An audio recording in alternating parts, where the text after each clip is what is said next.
咗北頭嘅地熱谷，大家睇下，真係好熱㗎！仲要喺地下度個谷啊，都有成1000度啦，至少。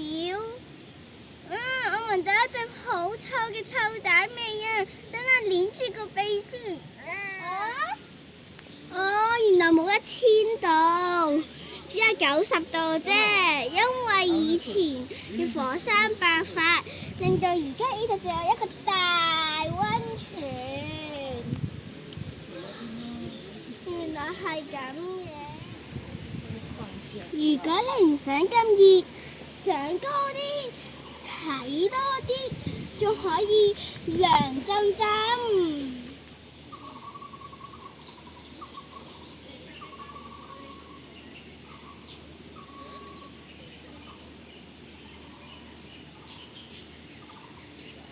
睇下嗰邊幾熱，而家食翻個鳳梨酥嘅雪條，真係舒服晒。